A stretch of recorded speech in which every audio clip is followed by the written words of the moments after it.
The kiss was supposed to be a lie, a desperate performance to escape the chains of an arranged marriage that would destroy everything Min Jun Kang had built. But as his lips pressed against those of his new maid, Imani Foster, something shifted in the carefully constructed walls around his heart. Her soft gasp, the way her dark eyes widened in shock, the tremor that ran through her slender frame, none of it was part of the plan. "What are you doing?" she whispered against his mouth, her voice barely audible over the thundering of his pulse. "Saving us both," he murmured, though he wasn't sure anymore who was saving whom.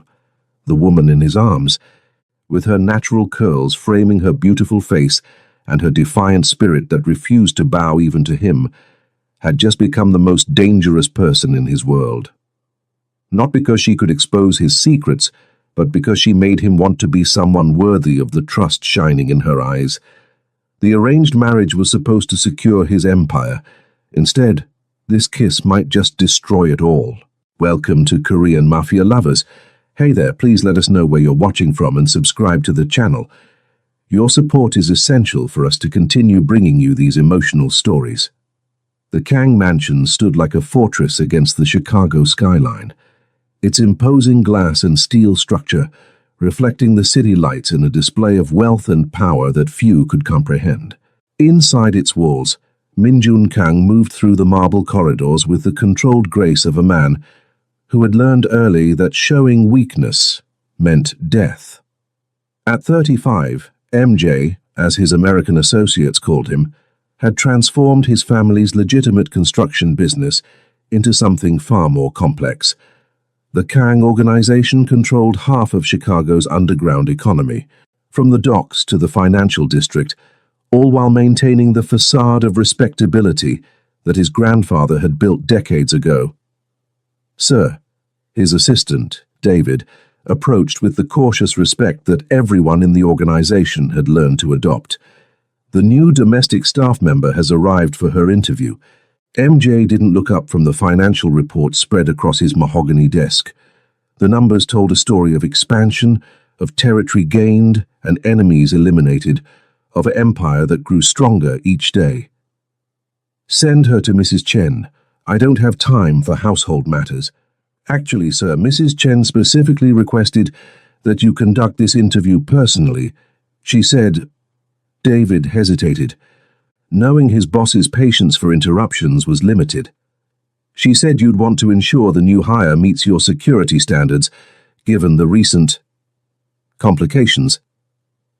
The complications David referred to were the increasing pressure from rival families and the federal investigation that had been circling closer to their operations. Every person who entered the Kang mansion was now a potential threat, and MJ had learned the hard way that enemies often came disguised as servants. "Fine," MJ said, finally looking up. His dark eyes held the kind of intensity that made grown men step back. "Send her to the study. 5 minutes." 20 minutes later, MJ was beginning to think the woman had fled when a soft knock interrupted his thoughts. "Come in." The woman who entered his study was not what he had expected. Imani Foster moved with quiet dignity, her posture straight despite the obvious nervousness in her dark eyes. She wore a simple black dress that was clearly her best, and her natural hair was styled in a neat bun that emphasized the elegant line of her neck. But it was her eyes that caught his attention, intelligent, determined, and holding a spark of defiance that surprised him. "Mr. Kang," she said, her voice steady despite the slight tremor he detected. "Thank you for seeing me. I'm Imani Foster." "Sit," he said, gesturing to the chair across from his desk. As she settled herself, he studied her with the same attention he gave to potential business partners, looking for tells, for weaknesses, for the truth behind the facade. "Mrs. Chen says you're looking for domestic work. Why here?" Imani met his gaze directly, which was unusual. Most people found it difficult to maintain eye contact with him for long. "Because I need the job, and I heard you pay well for quality work and discretion." "Discretion," he repeated, leaning back in his chair. What makes you think discretion is important in this position? Mr. Kang, I may need this job, but I'm not naive. A man in your position doesn't live in a house like this without having business that requires privacy. I'm not interested in your affairs. I'm interested in earning enough money to support my family. Her directness intrigued him. Family. My mother has diabetes and needs medication we can't afford. My younger brother is trying to finish college, and my sister. Imani paused, and for the first time her composure cracked slightly. My sister needs to get away from a situation that isn't safe. This job could provide the stability we need. MJ recognized the careful way she spoke about her sister's situation, the same way he spoke about his own business when civilians were present. What kind of situation? The kind that requires money to solve, she said simply. Mr. Kang, I can clean, cook, manage a household, and keep my mouth shut about whatever I see or hear. In return, I need a salary that can help my family. It's that simple. Nothing is ever that simple, Miss Foster. He stood, moving to the window that overlooked the city. The people who work in this house see things. They hear conversations. They become part of something larger than themselves, whether they want to or not. Then they're lucky to be part of something that pays well, Imani replied, and he heard the slight edge in her voice. Mr. Kang, I'm not looking for adventure or excitement. I'm looking for a paycheck. If you can provide that in exchange for good work and silence, then we have a deal. If not, I'll find another position. He turned back to face her, surprised by her boldness. In his world, people didn't give him ultimatums. They begged, they negotiated, they tried to find angles to exploit. But Imani Foster sat in his study like she was interviewing him as much as he was interviewing her.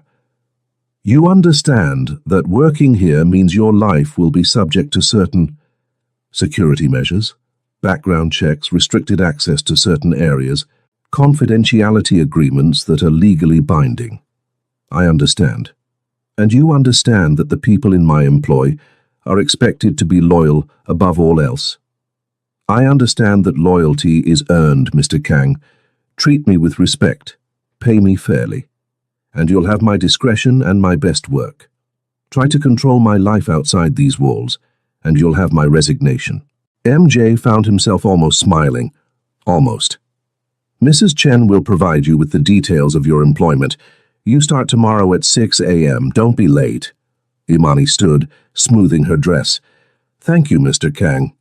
You won't regret this decision. As she reached the door, he called out, Miss Foster. She turned back and he saw that spark of defiance still burning in her eyes. In this house, you'll see and hear things that could be dangerous to know. Are you certain you can handle that? Mr. Kang, she said, her hand on the door handle, I've been handling dangerous situations my whole life. The only difference is that now I'll be getting paid for it.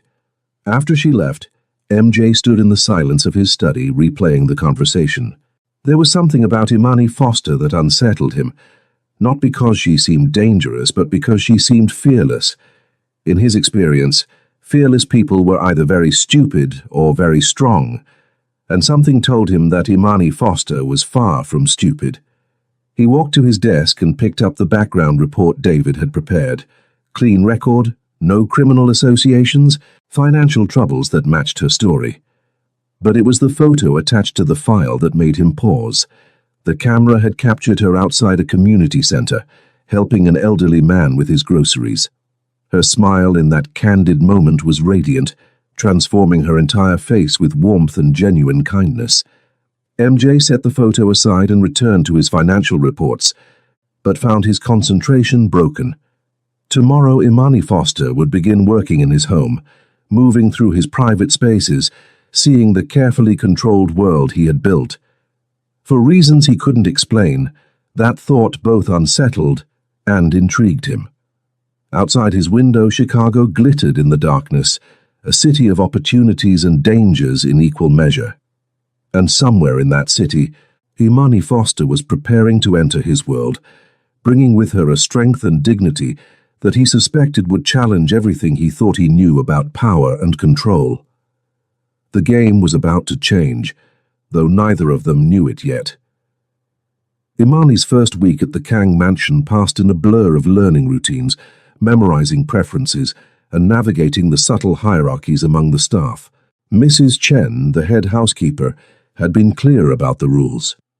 Arrive early, work efficiently, speak only when spoken to, and never, under any circumstances, disturb Mr. Kang unless specifically summoned. He values his privacy above all else, Mrs. Chen had explained on Imani's first day. The East Wing is completely off limits. His study, his bedroom, and his private office are to be cleaned only when he's not present, and only by me. You'll handle the common areas, guest rooms, and kitchen duties. Imani had nodded, filing away each instruction. The pay was better than anything she'd ever earned, and the work, while demanding, was straightforward. She could handle demanding. What she hadn't expected was how the house itself would affect her. The Kang mansion was beautiful in a cold, intimidating way. Every surface gleamed. Every piece of furniture was perfectly positioned. Every room felt like a museum display rather than a home. But it was the silence that unsettled her most. Despite housing nearly a dozen staff members and frequent visitors, the house felt empty, as if no one truly lived there. She rarely saw MJ during her first week. Occasionally, she'd catch glimpses of him in the morning, impeccably dressed in tailored suits, speaking in low tones with men who carried themselves with the same controlled intensity. She'd learned to recognize the sound of his footsteps in the marble hallways, measured, purposeful, never hurried. It was during her second week that their carefully maintained distance was shattered. Imani was in the main living room, dusting the expensive art pieces that adorned the walls, when she heard raised voices from the direction of MJ's study. She tried to ignore them, focusing on her work, but the voices grew louder, and she caught fragments of conversation in what sounded like Korean mixed with English. Not negotiable, Minjun. The Park family expects. I don't care what they expect. I won't be used as a bargaining chip in their expansion plans. Imani moved closer to the far end of the room, ostensibly to clean the windows, but really to put distance between herself and what was clearly a private conversation. She'd learned in her previous jobs that overhearing the wrong conversation could cost you your position, or worse. Your grandfather's agreement with their family goes back 30 years. You can't simply... Watch me. The study door slammed open, and MJ strode out, his face a mask of controlled fury. Behind him, an older Korean man in an expensive suit followed, his own expression tight with frustration. Minjun, be reasonable. Soo-jin Park is a beautiful woman from a good family. This marriage would strengthen both our organizations and turn me into a puppet dancing to the Park family's tune. MJ stopped in the center of the living room, and Imani realized with growing alarm that she was trapped. Moving now would draw attention to her presence, but staying meant overhearing more of a conversation that could get her fired, or worse. It's not about control, it's about alliance. In our world, personal desires must sometimes be sacrificed for the greater good of the family. My personal desires? MJ's voice was dangerously quiet. Uncle, my personal desires stopped mattering the day I took over this organization, but I won't be married off like a prize bull to secure someone else's ambitions. The older man, his uncle apparently, sighed heavily. The engagement announcement is scheduled for next month. The Park family has already begun preparations. If you back out now, it will be seen as an insult that could lead to war between our families. Then maybe it's time for war. Minjun, the sharp rebuke echoed through the room. You're thinking with your pride, not your head. This marriage is happening whether you like it or not. The contracts have been signed, the agreements made. You will marry Soo-jin Park and you will do it with dignity. Imani watched MJ's hands clench into fists at his sides, the only outward sign of the rage she could sense building in him. When he spoke, his voice was deadly calm. Get out. Minjun, Get out. The older man's face flushed with anger, but he apparently knew better than to push further. This conversation isn't over. The engagement party is in 2 weeks. I suggest you use that time to come to terms with your responsibilities. After his uncle left, MJ stood motionless in the center of the room, his back to Imani. She could see the tension in his shoulders, the rigid line of his spine. She knew she should leave, slip away quietly and pretend she'd heard nothing. Instead, she found herself speaking. "I'm sorry." He spun around, and she saw surprise flash across his features before his expression hardened. "How long have you been there?" "Long enough," she said honestly. "I was cleaning and I couldn't leave without hearing about my personal business." His voice was cold, but she detected something else underneath. Exhaustion, maybe, or resignation. "Mr. Kang, what I heard doesn't leave this room." "You have my word." He studied her for a long moment, and she had the unsettling feeling that he was seeing far more than she intended to reveal. "Your word?" "Yes." "And what is the word of a maid worth in my world, Miss Foster?" The question stung, but she kept her voice steady. "The same as the word of anyone else who chooses to keep it. Nothing more, nothing less." Something shifted in his expression, surprise perhaps, or a grudging respect. "You should go." "Yes, sir." She gathered her cleaning supplies, but as she reached the doorway, she paused. "Mr. Kang? What?" "For what it's worth, I think forced marriages are wrong, no matter what world you live in." She left before he could respond, but she felt his eyes on her as she walked away. That night, as she rode the bus home to her small apartment, Imani couldn't shake the image of MJ standing alone in that vast, cold living room, trapped by obligations and expectations that seemed to suffocate him as surely as any prison. She'd taken the job for the money, for the stability it could provide her family, but as she lay in bed that night, she found herself thinking not about the paycheck, but about the loneliness she'd seen in Min-jun Kang's eyes when he thought no one was watching. The next morning she arrived at the mansion to find fresh flowers in the main living room, white orchids that seemed to glow against the dark furniture. Mrs. Chen mentioned that Mr. Kang had specifically requested them, though she seemed puzzled by the unusual request. Imani said nothing, but as she dusted around the delicate blooms, she wondered if they were meant as an apology or a thank you. Either way, they brought a touch of life to the sterile perfection of the room, and she found herself smiling as she worked. She didn't see MJ that day, but she felt his presence in the house differently now, not as the distant, intimidating boss, but as a man trapped by circumstances beyond his control. It was a dangerous shift in perspective, and she knew it, but as she looked at those white orchids, she couldn't bring herself to regret the moment of honesty that had passed between them. The engagement party was still 2 weeks away, but already Imani could sense the tension building in the house.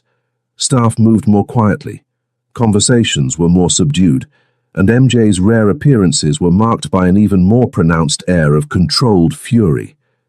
She told herself it wasn't her business, that her job was to clean and stay invisible. But every time she passed those white orchids, she was reminded that sometimes the most powerful people in the world were also the most trapped. And despite every instinct telling her to stay away, she found herself caring about the fate of Min-jun Kang in a way that had nothing to do with her paycheck. The morning of the engagement party dawned grey and cold, with the kind of bitter wind that cut through Chicago's streets like a blade. Imani arrived at the mansion to find it transformed, florists arranging elaborate displays, caterers setting up in the kitchen, and Mrs. Chen directing the chaos with military precision. "The guests will begin arriving at 7, Mrs. Chen informed the assembled staff. "The family has requested that all domestic personnel remain out of sight during the evening. We'll serve from the kitchen and maintain the public areas, but no one is to interact with the guests unless specifically instructed." Imani nodded along with the others, but her attention was drawn to the massive portrait that had been hung in the main foyer, a formal photograph of MJ standing beside a beautiful Korean woman in an elegant white dress. Soo-jin Park was stunning, with delicate features and a smile that seemed painted on for the camera. But it was MJ's expression that made Imani's chest tighten. He looked like a man attending his own funeral. "Miss Foster," Mrs. Chen's sharp voice cut through her thoughts. "You'll be responsible for maintaining the powder rooms and ensuring the coat check area remains organized. Under no circumstances are you to enter the main reception areas." "Understood." The day passed in a blur of preparation. Imani caught glimpses of MJ throughout the afternoon, always surrounded by men in expensive suits, his face an impassive mask.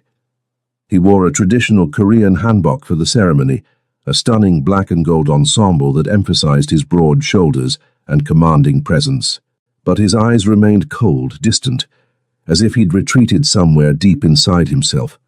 As evening approached, the guests began to arrive. Imani watched from the kitchen as Chicago's elite filed through the mansion. Politicians, business leaders, and what she suspected were members of other Korean families.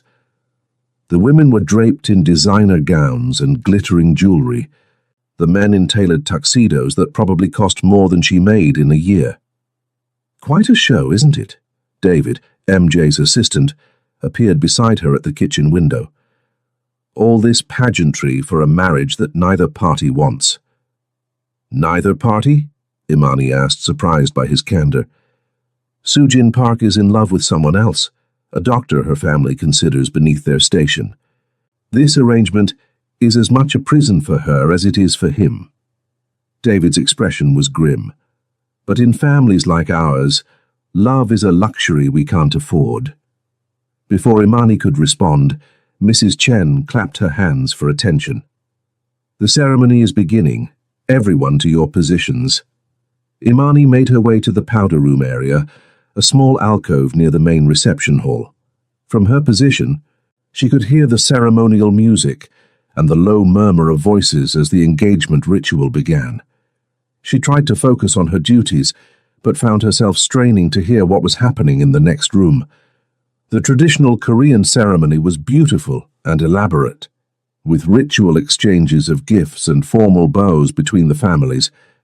But when she heard MJ's voice, speaking the traditional words of commitment, she detected a hollow quality that made her heart ache for him. It was nearly an hour later when disaster struck.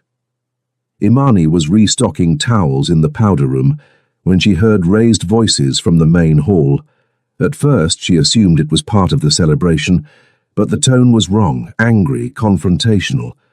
She moved closer to the doorway, trying to understand what was happening. "Insulting our family with this charade," a man's voice boomed over the crowd. "Everyone knows Min-jun Kang has no intention of honoring this engagement." "Mr. Park, please," came another voice, probably MJ's uncle. "This is neither the time nor the place. When is the time? When your nephew makes a fool of my daughter in front of all of Chicago? We have witnesses who say he's been seen with other women, that he has no respect for this arrangement." Imani's blood ran cold. She knew she should retreat, should disappear into the kitchen and pretend she'd heard nothing. But something in the escalating tension kept her frozen in place. "That's enough." MJ's voice cut through the chaos like a blade. "Mr. Park, you will not speak about my character or my intentions in my own home." "Your intentions?" Mr. Park's laugh was bitter. "Your intentions are clear, boy. You think you can play games with my family's honor?" "I think," MJ said, his voice dangerously quiet, "that you should remember where you are and who you're speaking to." The threat in his tone was unmistakable, and Imani could hear the sudden silence that fell over the crowd.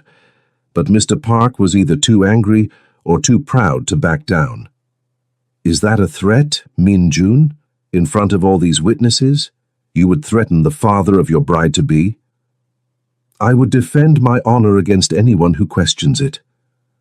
The situation was spiraling out of control, and Imani could sense the potential for violence in the air. In families like these, public humiliation could lead to bloodshed. She knew she should stay hidden, should let the powerful men handle their own affairs. Instead, she found herself stepping into the hallway. She moved quickly toward the main reception hall, her heart pounding. She had no plan, no idea what she could possibly do to defuse a situation involving men who controlled half of Chicago's underworld. But she couldn't stand by and watch MJ be forced into a corner that might destroy everything he'd built. As she reached the entrance to the reception hall, she could see the scene unfolding. MJ and Mr. Park facing each other in the center of the room, surrounded by a crowd of tense, silent guests. Soo-Jin Park stood to one side, her face pale with embarrassment and fear. The air crackled with the kind of tension that preceded violence. "You want proof of my commitment?" MJ was saying, his voice carrying clearly across the room. "You want assurance that I take this engagement seriously? I want respect for my family and my daughter. Then you'll have it." MJ turned, scanning the crowd, and his eyes found Imani in the doorway. For a moment their gazes locked, and she saw something desperate and wild in his expression. Then, before she could react, he was moving toward her with purposeful strides. "You want to see my commitment to this family?" he called out, his voice carrying to every corner of the room. "Then witness this." He reached Imani in 3 quick steps, and before she could speak, before she could even breathe, his hands were cupping her face, and his lips were crushing against hers in a kiss that was fierce, possessive, and completely unexpected. The room erupted in shocked gasps and angry shouts, but Imani heard none of it. The world had narrowed to the warmth of MJ's mouth on hers, the strength of his hands holding her face, the way her entire body seemed to come alive under his touch. The kiss was supposed to be a performance, a desperate gambit to escape an impossible situation.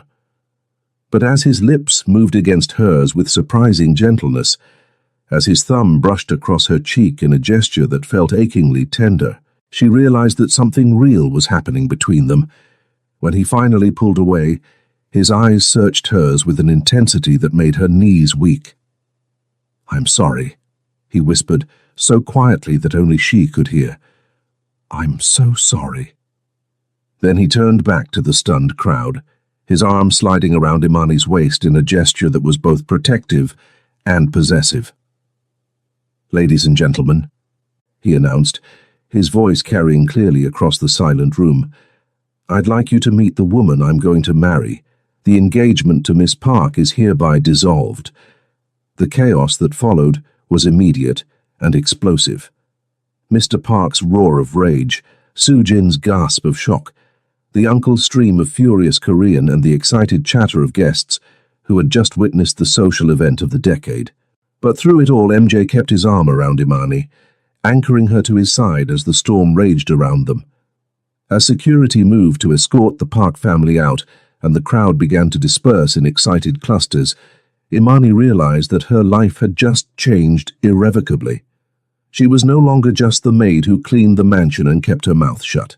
She was now the woman who had kissed Min-Jun Kang in front of Chicago's most powerful families, the woman he had claimed as his own in a moment of desperate defiance. And as she looked up into his dark eyes, seeing the mixture of regret and something deeper burning there, she realized that she was in far more danger than she had ever imagined, not from his enemies or his world, but from the way her heart was racing and the way she already wanted him to kiss her again. The silence in MJ's study was deafening after the chaos of the evening. Imani sat in the leather chair across from his desk, still wearing her simple black uniform, while he paced the room like a caged predator. The formal handbook had been replaced by a white dress shirt, unbuttoned at the collar, and dark slacks. His hair was disheveled from running his hands through it, and she could see the tension radiating from every line of his body. "This is a disaster," he said for the 3rd time, his voice tight with barely controlled emotion. "I've destroyed everything. The alliance with the Parks, the stability we've maintained for years, your safety." "My safety?" Imani interrupted, finding her voice for the first time since they'd retreated to the study. "What about my safety?" He stopped pacing and turned to face her, his dark eyes filled with something that looked like anguish. "Do you understand what I've done?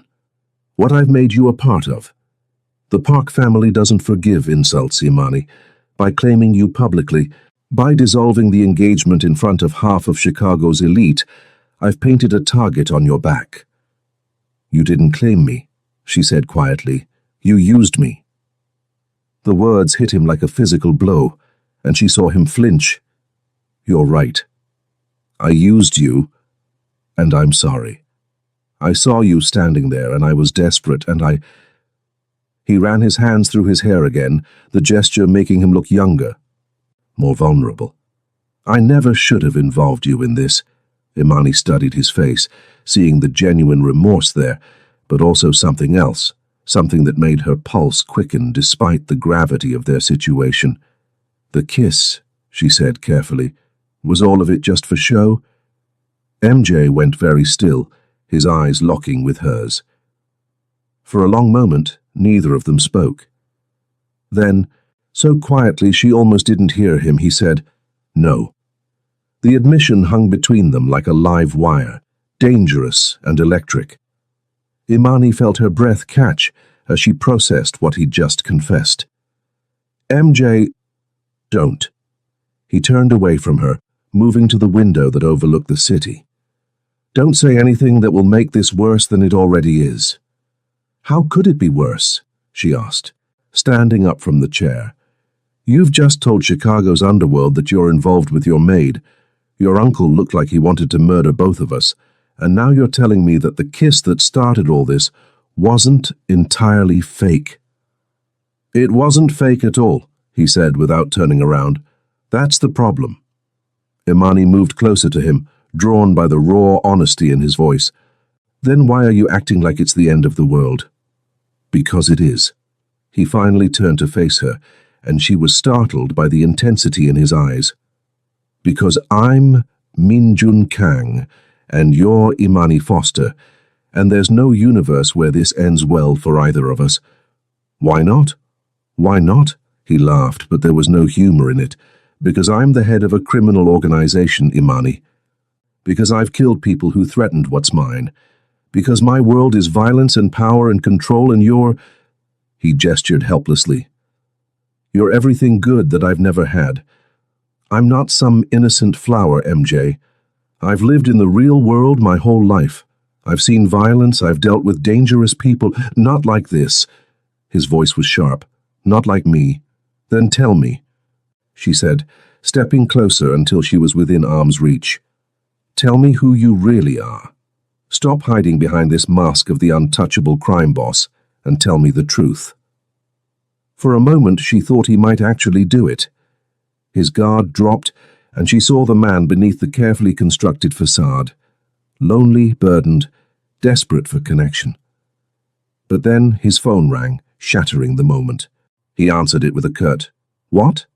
and listened for several seconds, his expression growing darker with each word. "How many?" he asked finally. "Where?" Another pause. "I'll be there in 20 minutes. He hung up and turned to her, his face once again the impassive mask she'd come to recognize. "I have to go. David will drive you home, and starting tomorrow, you'll have protection." "Protection from what?"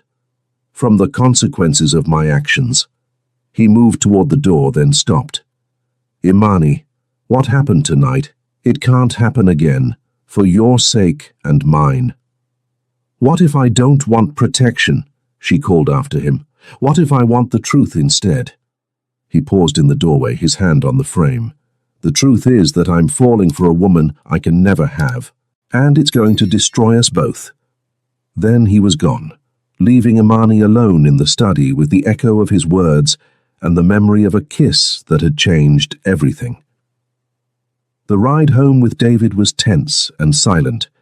He kept checking the mirrors, his hand never far from what she suspected was a concealed weapon.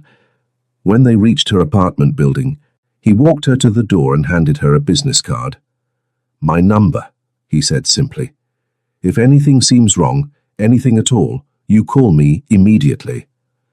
"David," she said as he turned to leave, "what happened tonight? How bad is it, really? He looked at her for a long moment, and she saw sympathy in his eyes. Bad enough that your life will never be the same. But maybe. He paused, choosing his words carefully. Maybe that's not entirely a bad thing. I've worked for MJ for 8 years, and I've never seen him look at anyone the way he looked at you tonight. After he left, Imani climbed the stairs to her small apartment, her mind reeling from everything that had happened. She'd gone to work that morning as a maid trying to support her family. She was coming home as the woman who had publicly humiliated one of Chicago's most powerful families and captured the heart of a man who claimed he was too dangerous to love. As she lay in bed that night, staring at the ceiling, she could still feel the warmth of MJ's lips on hers, could still see the vulnerability in his eyes when he'd admitted the kiss was real. He'd said their situation was impossible, that it could only end in disaster. But as she drifted off to sleep, Imani found herself wondering if maybe, just maybe, some things were worth the risk. The next morning, she woke to find 2 men in dark suits standing outside her apartment building. Her protection had arrived, and with it, the reality that her life had indeed changed forever. The question now was whether she was brave enough to fight for something real with a man who believed he was too dangerous to deserve love. As she got ready for what she suspected would be her last normal day for a very long time, Imani made a decision. MJ might think their situation was impossible, but she'd been fighting impossible odds her entire life. And for the first time in years, she'd found something, someone worth fighting for. The game had changed and she was ready to play. 3 days after the engagement party, Imani returned to the Kang mansion to find it transformed once again. The elegant decorations were gone, replaced by an atmosphere of barely controlled chaos. Men in dark suits moved through the corridors with purpose, their voices low and urgent. Mrs. Chen met her at the service entrance, her usual composed demeanor cracked with worry. "Miss Foster," she said, wringing her hands, "I wasn't sure you'd come back." "Why wouldn't I?" Imani asked, though she could guess the answer. "Because of what happened at the party, because of the danger." Mrs. Chen lowered her voice. "The Park family is furious. They're calling for retribution, and there are rumors that other families are questioning Mr. Kang's judgment, his fitness to lead."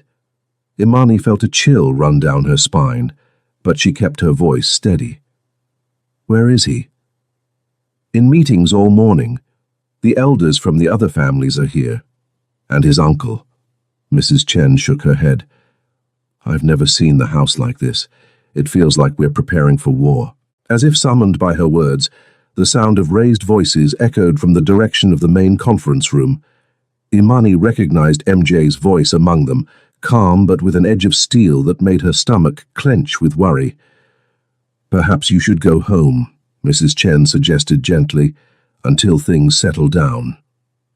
"No," Imani said firmly. "I have work to do." She spent the morning cleaning mechanically, her attention focused on the sounds coming from the conference room. The voices rose and fell in what sounded like heated debate, occasionally punctuated by sharp words in Korean that she didn't understand, but could interpret from their tone. It was nearly noon when the conference room doors finally opened, and a stream of older Korean men emerged, their faces grim. Imani caught glimpses of them from the kitchen, distinguished gentlemen in expensive suits who carried themselves with the authority of men accustomed to being obeyed. But their expressions were troubled, and she heard fragments of conversation that made her blood run cold. Unprecedented breach of protocol. Cannot allow personal desires to compromise. Other families are watching, waiting for signs of weakness. MJ's uncle was the last to emerge, and his face was thunderous. He paused in the hallway, speaking in rapid Korean to one of his associates, and though Imani couldn't understand the words, his tone was unmistakably furious. After the last of the visitors had left, silence settled over the mansion like a heavy blanket. Imani waited, torn between the desire to seek out MJ and the knowledge that he probably needed space to process whatever had just happened. The decision was made for her when David appeared in the kitchen doorway. "He wants to see you," he said simply. The study. Imani found MJ standing behind his desk, his hands braced on its surface, as he stared down at a collection of documents spread before him. He'd discarded his suit jacket, and his white shirt was wrinkled, the sleeves rolled up to reveal strong forearms. When he looked up at her entrance, she was shocked by the exhaustion in his eyes. "You came back," he said, and she heard surprise in his voice. "Did you think I wouldn't?" "I hoped you wouldn't, for your own safety." He straightened, running a hand through his disheveled hair. "The last 3 days have been complicated. Tell me." He studied her for a long moment, and she could see him weighing his words. "The Park family is demanding compensation for the public humiliation. My uncle and the other family elders are questioning my leadership, my ability to make rational decisions.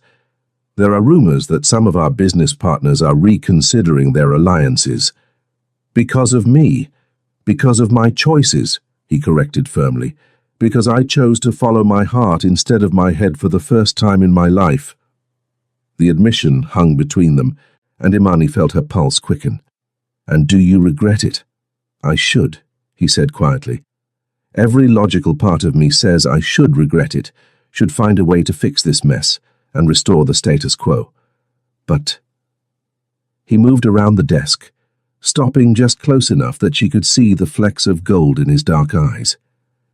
"I can't stop thinking about that kiss, about the way you felt in my arms, about the way you looked at me like I was worth saving. You are worth saving." "Am I?" His laugh was bitter. "Imani, in the last 3 days, I've had to authorize the elimination of 2 men who are planning to use this situation to move against us. I've threatened families that have been our allies for decades. I've made decisions that will have consequences for years to come. Does that sound like a man worth saving?" "It sounds like a man protecting what's his," she said softly. "It sounds like a man who's been forced to make impossible choices his entire life." "And what about the choice I made with you? Was that impossible too?"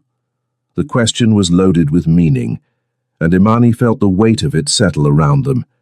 She could give him the easy answer, could tell him it was a mistake and walk away, returning to her simple life and leaving him to his complicated world.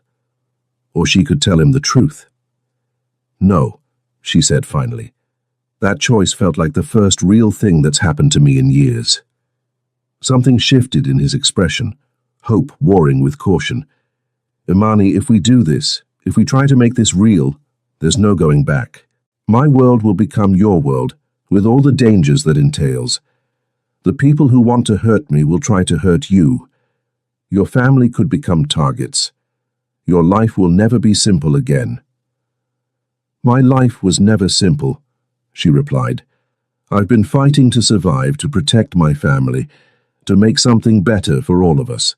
The only difference now is that I'd be fighting for something I actually want." "And what do you want?" She stepped closer, close enough to see the rapid pulse at his throat, to catch the faint scent of his cologne, mixed with something uniquely him. "I want you," she said simply. "I want the man who puts flowers in his living room, because his maid mentioned that the house feels cold. I want the man who's been carrying the weight of an empire on his shoulders since he was barely old enough to understand what that meant. I want the man who kissed me like I was the most precious thing in his world." "You are," he said, his voice rough with emotion. "You are the most precious thing in my world, and that terrifies me." "Why?" "Because precious things in my world get destroyed." "Then don't let me be destroyed," she said, reaching up to cup his face in her hands. "Protect me. Fight for me. Choose me, not because it's easy or logical or safe, but because it's real." For a moment, he leaned into her touch, his eyes closing as if he were memorizing the feel of her hands on his skin. When he opened them again, she saw the moment he made his decision. "The Park family wants a meeting," and he said, "Tomorrow night. They're demanding satisfaction for the insult to their daughter. What kind of satisfaction? The kind that usually ends in bloodshed. His hands came up to cover hers, his fingers intertwining with hers. But I have a different proposal for them, which is, I'm going to offer them something they value more than revenge. I'm going to offer them a partnership that will make both our families more powerful than they ever imagined. And I'm going to make it clear that you are under my protection, that any threat to you is a threat to me. And if they refuse? His expression hardened, and for a moment she saw the dangerous man that his enemies feared. Then they'll learn why the Kang family has survived and thrived in this city for 30 years. Before she could respond, he was kissing her, his lips claiming hers with a passion that made her knees weak. This kiss was different from the one at the party, deeper, more desperate, filled with the promise of everything they could be together if they were brave enough to fight for it. When they finally broke apart, both breathing hard, he rested his forehead against hers. "I love you," he whispered, the words barely audible. "I love you, and I'm going to spend the rest of my life making sure you never regret choosing me." "I love you too," she whispered back, feeling the truth of it settle into her bones. "And I'm not going anywhere." Outside the study windows, Chicago glittered in the afternoon sun, a city full of opportunities and dangers in equal measure. But inside the sanctuary of MJ's arms, Imani felt safer and more alive than she ever had before. They had battles ahead of them, enemies to face, and a world to navigate together. But for the first time in both their lives, they weren't facing it alone. The kiss that had started as a desperate lie had become the foundation of something real and powerful and worth fighting for. And as MJ held her close, whispering promises against her hair, Imani knew that whatever came next, they would face it together. Years later, Imani stood in the same living room where everything had changed, watching the Chicago skyline through floor-to-ceiling windows that now felt warm and welcoming, rather than cold and intimidating. The white orchids that had once been MJ's apology had been replaced by fresh flowers that she chose herself each week, bright, vibrant blooms that filled the space with life and color. The Kang mansion was still impressive, still powerful, but it had become something it had never been before, a home. "Yoma!" The sound of running feet echoed through the hallway, followed by a giggle that never failed to make Imani's heart swell. 5-year-old Grace Kang burst into the room, her dark curls bouncing as she launched herself into Imani's arms. "What are you doing up, little one?" Imani asked, smoothing her daughter's hair. "It's past your bedtime."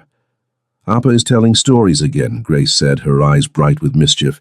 "He's telling Uncle David about the time he kissed you in front of everyone and made them all very surprised." Imani laughed, shaking her head. "Is he now? And what did Uncle David say about that?" "He said Appa was very brave and very stupid at the same time," Grace reported solemnly. "What does that mean?" "It means," came a familiar voice from the doorway, "that sometimes the bravest thing you can do is also the most foolish." MJ entered the room, still handsome in his perfectly tailored suit, though there were now laugh lines around his eyes and a softness to his expression that hadn't been there years ago. "And was it?" Imani asked, settling Grace more comfortably in her arms. "Foolish?" MJ moved to stand behind them, his arms encircling both his wife and daughter. "The most beautifully foolish thing I've ever done," he said, pressing a kiss to the top of Imani's head.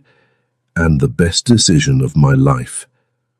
The Park family meeting that had seemed so threatening years ago had indeed ended in partnership rather than bloodshed. So Jin Park had married her doctor and sent Imani a beautiful bouquet with a note, thanking her for freeing them both from an arrangement that would have made everyone miserable. The other families had eventually accepted MJ's choice, especially when it became clear that his happiness had made him an even more formidable leader. Imani's family had been shocked, then worried, then finally accepting when they saw how completely MJ loved and protected their daughter. Her mother's medical bills were no longer a source of stress.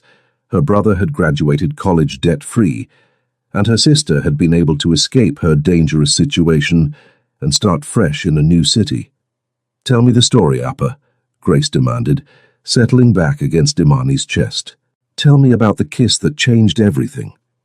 MJ's eyes met Imani's over their daughter's head, and she saw the same love and wonder there that had been present on their wedding day, when he'd whispered his vows in both Korean and English, promising to love and protect her for all the days of his life. "Once upon a time," he began, his voice taking on the storytelling cadence that Grace loved, "there was a very stubborn man who thought he had to face the world alone." As MJ wove the tale of their beginning, carefully edited for young ears, Imani reflected on the journey that had brought them here. The path hadn't always been easy. There had been threats to navigate, enemies to face, and the constant challenge of building a life together across the divide of their different worlds. But they had faced it all together, and in doing so had created something beautiful and lasting. The criminal empire still existed, but it had evolved under MJ's leadership into something more legitimate, more focused on protection and community building than violence and intimidation. Imani had found her own role in that world, using her natural empathy and strength to help other women who found themselves in dangerous situations, creating safe houses and support networks that operated under the Kang family's protection. "And they lived happily ever after?" Grace asked sleepily as MJ finished the story. "They lived lovingly ever after," Imani corrected gently. "Because happiness isn't something that just happens. It's something you choose to build together every single day." "Like building blocks?" Grace asked, her eyes already drooping. "Exactly like building blocks," MJ said, lifting his daughter into his arms. "Come on, little architect. Time for bed." As he carried Grace upstairs, Imani remained by the window, looking out at the city that had witnessed their beginning. Somewhere out there, other people were facing impossible choices, fighting for love against overwhelming odds, discovering that sometimes the most dangerous thing you can do is also the most necessary. She thought about the woman she'd been when she first walked into this house, desperate, proud, determined to survive on her own terms. That woman was still there, but she'd grown stronger, more confident, surrounded by love and support she'd never imagined possible. "Regrets?" MJ asked, returning to slip his arms around her from behind. "Only one," she said, leaning back against his chest. "What's that?" "I regret that it took us so long to find each other." He turned her in his arms, his hands framing her face the same way they had on that night when everything changed. "Maybe we found each other exactly when we were supposed to, when we were both ready to be brave enough to choose love over fear." Korean Mafia boss kisses his new maid to avoid an arranged marriage, Imani said, smiling at the memory. "If someone had told me that story years ago, I would have said it was too crazy to be true. And now? Now I know that the craziest stories are often the most beautiful ones." She stood on her toes to kiss him, tasting the promise of all their tomorrows in the warmth of his lips. "I love you, Minjun Kang." "And I love you, Mrs. Kang," he whispered against her mouth. "Forever and always." Outside their window, Chicago sparkled in the darkness, a city of endless possibilities, where a maid and a mafia boss had found their way to each other against all odds, and in the warmth of their home, surrounded by the love they'd built together, they knew that some stories really do have the most perfect endings.